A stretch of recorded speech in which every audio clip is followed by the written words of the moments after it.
the misconception is that we are writing your vows for you. And that's really not how this works. We help people write their own vows, wedding speeches, and ceremony scripts. And then we help them rehearse it. You're getting help with almost every other piece of your wedding. This can be more personalized and deeper with help. Hi, my name is Andrea, and besides of being recently married, I own the leading company in bouquet preservation in the world. It is when connecting with my clients that I felt the need to serve them and help them navigate this new and exciting journey. On this podcast, we bring you everything you need to know to plan the wedding of your dreams. We'll be featuring conversations with top wedding vendors and valuable tips and advice from real couples. Whether you're engaged or simply love, this podcast is for you.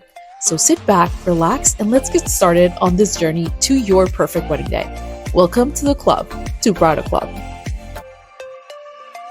Welcome to another episode of Bridal Club. Today, we're focusing on something that lies at the heart of every single wedding, vows and speeches.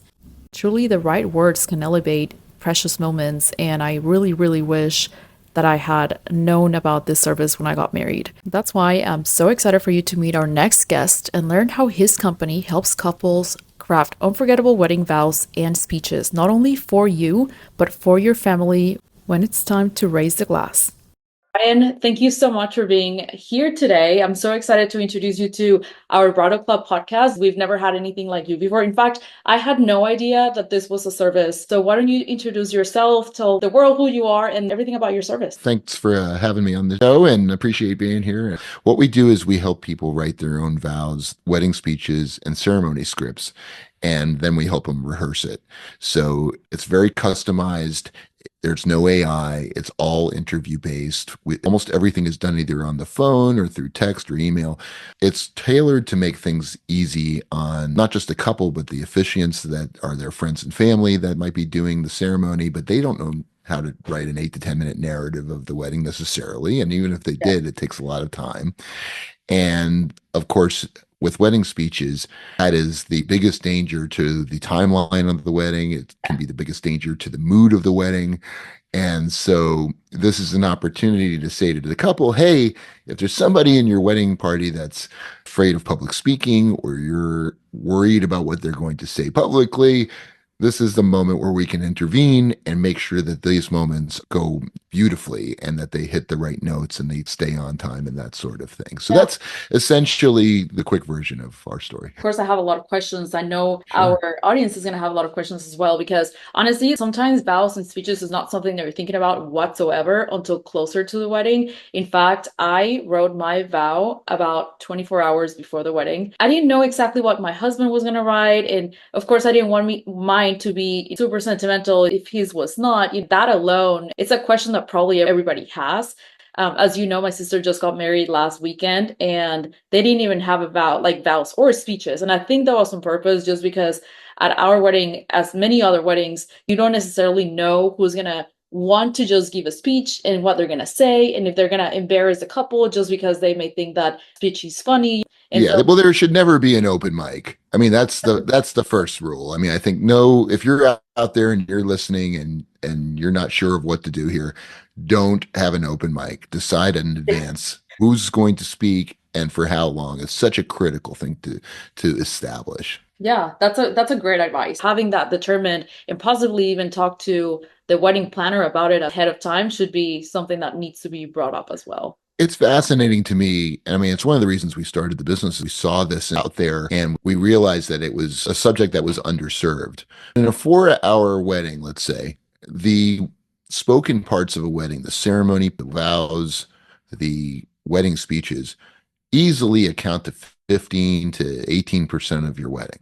It's a good chunk of time that you're paying for. And these moments haven't received professional guidance by and large. I mean, if you hire a professional officiant, it might, but outside of that, it's kind of like you get some advice from the planner, maybe, if they're concentrating on it. And otherwise, it's left up to chance. And these are such emotional moments. You're paying for a videographer to capture them. They're your vows. They're your one big moment to declare your love for somebody and do it in a way that is beautiful and fun. That's a lot of pressure, and people do push it off to the last minute like you did. Ironically, many years ago, I didn't even do my own vows. My wife, Really? who's a fine writer, knew that she was up against a professional writer and she just felt outmatched.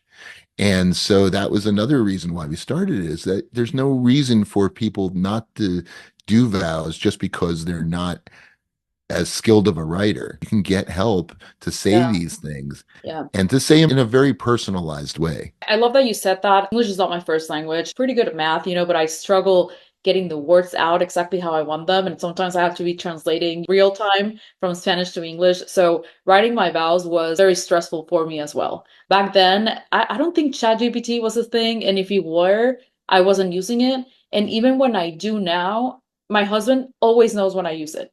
It's easily identifiable. I was just talking with a client that's hiring us. She found one of the companies that does AI writing. And Wow. by her words, it was not even close. We need time to go back and forth as humans and talk about these subjects and drill down to the right wording for you. People push it off, but they push it off to a point in time where you're already stressed out. You're already doing a million different things. And yet it's something that you could do at the very beginning of the process. It's fun and it's easy to work with us because we're doing a lot of the heavy lifting. But, you get an interview and you talk about the person you love the most, and then we give you a draft and we go back and forth on whatever changes you want for it. And then we work on the delivery so that you can feel confident when you get up there that you're delivering it in a way that will do it justice. And so this is all stuff that you can do long before you've really gotten in the thick of planning or preparation ahead of the wedding. And it's fun, and then it's done. I think I read my husband's first. I'm pretty sure I did before the wedding. I got an idea of because of what he said, what I wanted to say. The problem though with Justin is that my husband is that he had a very specific idea on how he wanted the ceremony to be. And it Uh, was a non-traditional ceremony. And so he did not make up his mind exactly until the very last minute. So I was pretty stressed out. Towards the end, I was just like, I just need to know what you're gonna say because if you give me like 24 hours to make up something, like I have to know like yeah, what to say. Now, whenever you say that that you recommend people booking ahead of time, like when would you recommend that to happen? as early as possible. Honestly, I have one that's booked or about to book for 2026, Wow. September of 2026, Wow. and wants to just get it going because it's fun and it's something that she can do. It really doesn't matter how far out you do it, except that you want to leave enough time to go back and forth with edits at a nice pace, at a pace Okay. that works within your work and your life, and leave yourself ideally a few weeks to practice it out loud and to do it Yeah. as many times as you can so that you can get fluent in it, get some muscle memory, and then get it to a point of familiarity, not necessarily not memorization. We don't advise that, but enough memorization to where you can reference the page, but still look up from the page and look the person in the eyes, because most people don't share them ahead of time, and No. you Right. want that authentic reaction. You want to be able to look at them, and you want to deliver it in a nice way. And the only way to do that is to be familiar enough with it to where you can kind of read it that way. And No. anybody can do that. It just Right. takes practice. Yeah. And I love Exactly. the Yeah. idea of practicing way before 24 hours. I'm one of those people that when I know what I'm going to talk about, if I've talked about it before and I've said it enough times, then I'll probably get it through it relatively well. Yeah. But if I haven't, I won't. I will Right. stutter. I will stammer. If I'm trying to think of what I'm saying next, I'm going to stutter. I'll stammer. I'll do little things. I'll say, I'll put in rights and, things like that you don't necessarily want in there. And the only way to really edit that stuff out is through practice. And especially as the hesitations or the stammering, that's something that when I've read it enough times, I'm not going to do it. Yeah. And it's going to come out fairly well. And then I can concentrate on the acting and the tone of it, Yeah. right? They're a very typical thing that I'll say to my clients is, hey, you're saying something very funny right now. Lift your voice, right? Talk about it like you're talking to people in a group setting or at a bar or whatever. Like, be conversational with it. And no one would tell a joke that way, right? Right, right. And so lift your voice, and then when you're saying something serious, drop it down a little bit, like not necessarily volume, but just in tone. Don't be as harsh with it, You're talking about love, say something with some emotion. And even a little bit of that, you'll be amazed. Some of the driest speakers I've ever worked with, there's enough dynamics that come out to where you could really feel it. So walk me through what it's like to work with you. Pretend that I'm getting married right now. I heard about you through this podcast and I'm reaching out. What does that look like for me? Start with an introductory call to make sure that I feel like a good fit to you, and it seems like something that works for you and your fiance. If we're doing both vows, something you'll either do one vow or both vows, or the ceremony or whatnot. Talk about what we do, and then if we move forward, I send you a proposal. You sign it. We schedule a date for an interview. That interview takes about an hour, sometimes a little bit longer when we're doing a ceremony, especially. And I'm going to ask all types of questions that go beyond how you met and what happened to you. It's going to be things like, what is it that cracks you up when you see them do Oh, it? Right? What do they do that you're always on them about? What do you do that they're always on you about? Is there something that you want to throw away of theirs? What do they collect? What makes them nerdy? Do you agree on TV shows? Do you fight over who gets the remote? Can you find the remote? I want to know how you live together. I want to know what makes the two of you tick, and I get inside your heads a little bit and really start to understand what it is that you love about that person and what it is that they have to deal with you. I really look for things that are funny, that are beautiful, that are unique to you and your story, and weave that together. And what comes out is not me. What comes out is you, because it's all of your stories and all of the things that you've said. I just find a way to package it, and I will identify some funny parts that maybe you wouldn't know how to make it funny, great. but they are funny, and we Yeah. just help you do it in a way that sounds like you. And that's how you make a wedding fun and sweet and get people to laugh and cry. You walk out of there and people are just like, wow, that was great. I will say Justin's speech was awesome. Mine, not so great. We got married on 11/11, and ever since we met, every time that the clock hits 11/11, we actually touch red and make a wish for whatever reason. And so, like, Nice. I included all of this in my speech, thinking that people were gonna cry, he was gonna cry, and the only one crying was me. So, you and I should have met like 1.5 years ago, at least. Humor is one of those funny things. There's a pun right there.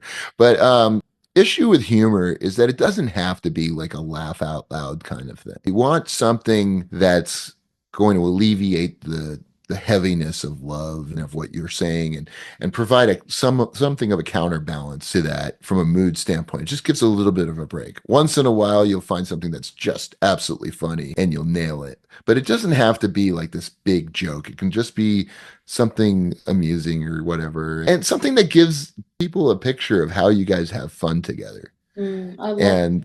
And I think that's, it's something that when I first started the business, and I'm sure that you went through something with this yourself, because there wasn't a big blueprint for this. Uh, when I first started the business, it wasn't clear whether people would look at this whether they'd respond to disaster avoidance versus greatness, right? And because there's so many things you're avoiding when you do this, you're avoiding that long speech that kills your wedding. You're Right, avoiding, right. Yeah. you're avoiding the embarrassing story that your father or your best man might say about you, because we tell them what not to say as well as what to say, and something that AI can't That's do awesome. really easily. But um, but at first, we were leaning into those kinds of things. Let's make sure that you're not embarrassed up there and you're not saying something cringy. But as we got deeper in it, we realized, you know what? These are moments that people just want to make them special. And and we're getting this response out of our clients, and they're so happy and so relieved that it went well. And then that's the part that we've been really spending more time talking about. And that's really honestly provide. Yeah, that's awesome. So we talked about vows, and of course we talk about speeches. Do you work directly with the person who's going to give the speech, or how does that work? Yes. For the ceremonies, we interview the couple and we also interview their friend or family member that's doing the officiating. We need to learn their voice. We want to hear their observations of the couple. There needs to be some setup of the relationship of the couple. And then we work with the officiant because in a perfect setting, and 99 times out of 100, we don't want the couple to hear the ceremony beforehand. They Mm, can see the outline, they can know, they can determine the ring exchange language and the I do language and the order of things if they want to add readings or any other piece to it. We do a fun fireball unity ceremony that's pretty funny. But if they want elements of that, we'll make sure that they're in there. But otherwise, we're working directly with the officiant to make okay, sure that they're dialed in and that they feel good about it and that you get the authentic reactions out of the couple as they're talking. I love You know, that. you want that moment that the videographer is going to catch of them laughing and smiling and not anticipating the joke. So on the speech side, it's kind of similar. Sometimes they come directly to us. They've read an article or heard a podcast, or they'll come to us. Sometimes the couple hires us for them. Mm, I've got a number of them right now where they're going to find it difficult and they know it and they're just busy, or they're problem people. They're going to drink 12 bourbons and they're going to just start talking and they're going to come up with maybe a couple of bullets and go on for 20 minutes. And they just know these are the people that need the help. And this is something that we can control with this. I love that. So So a couple things that come to mind. Number one is like how often do you recommend bringing humor into the vows and or speeches? every time. Yep.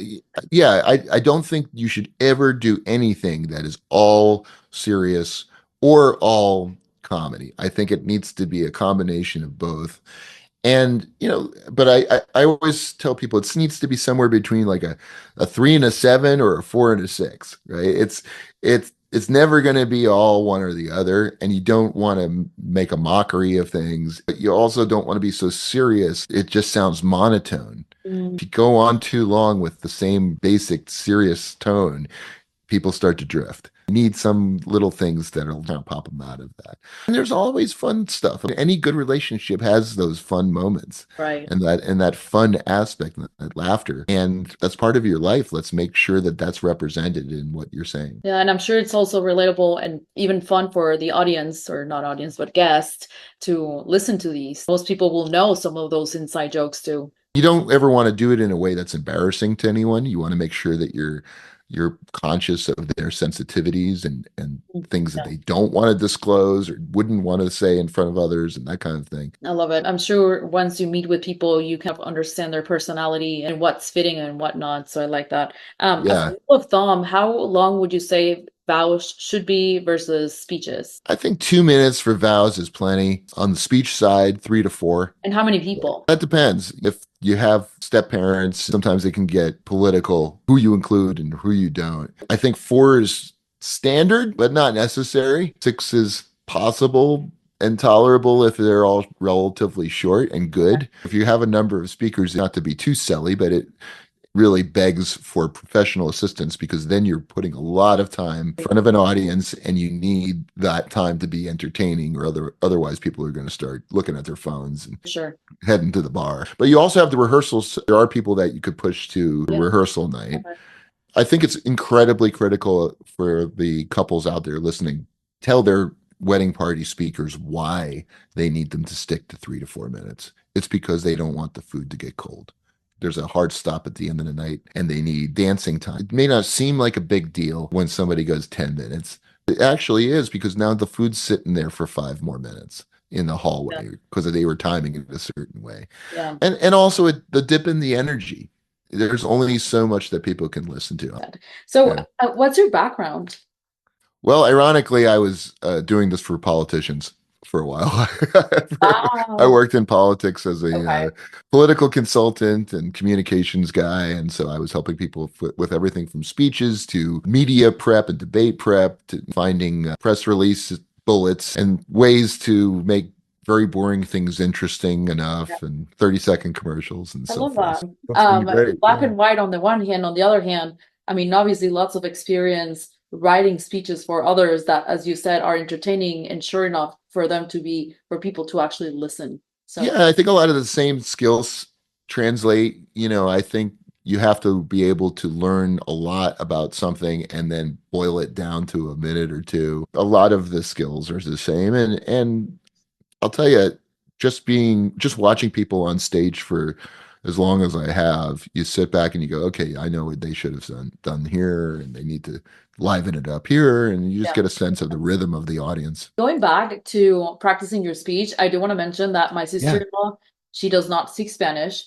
but she got married to my brother. We're from Mexico, and her speech was in Spanish. She basically wrote it in English. She sent it to me. I translated it. I sent it via a voice note. And then she practiced and practiced and practiced for months, literally for what you said. She killed it. It was perfect. And she did practice a lot, and she was looking at my brother a lot. It makes sense what you said about practicing and having it as a guide, but not necessarily to read it off from. Yeah, you're saying something really emotionally powerful to somebody. You want to look them in the eyes. You want to be able to do that. And if you're not familiar with your speech enough to do that, you're going to be face down into the paper. Never use an iPhone, never use a tablet, by the way. You don't want that uplighting, and it just looks terrible. It's hard to use. And I don't recommend cards even. Yeah. I think you need it written out so that you can practice the words in order so that it gets to a point. You'd be surprised, Jay. Just 3 or 4 times I'll work with somebody, and the difference between the first read and the fourth read is Right. incredible.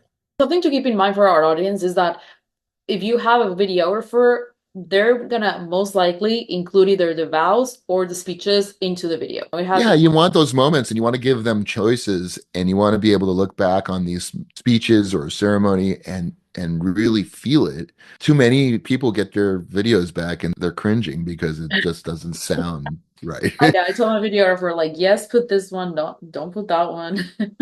Yeah. Okay. So before we go, is there any like misconceptions that you want to talk about? Yeah, I mean, I think the thing that people resist is the idea that this can be more personalized and deeper with help. You're getting help with almost every other piece of your wedding. I think the misconception is just that we are writing your vows for you, and that's really not how this works. This is fun. This is something that people look at with dread. Oh, I have to write my own vows. It's such a high pressure thing.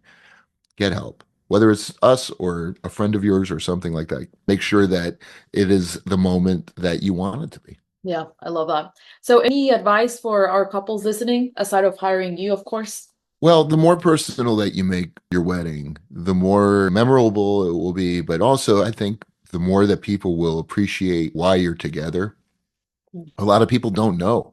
A lot of people just see you together. They don't necessarily know your story or what makes you love the other person or why it works.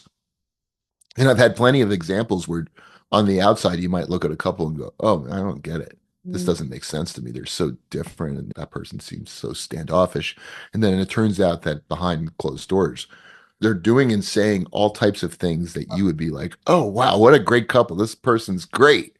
Vows are an opportunity, and the ceremony particularly, are an opportunity to explain this stuff in a way and get people invested in the rest of the event. And when you do that, you see the energy level go way higher. Yeah, that's so true. I never really thought about that, but you're right. A lot of guests come from the bride or the groom, or sometimes even friends of the family or whatever that they may not actually know. Yeah, they may never have met you, possibly. Yeah.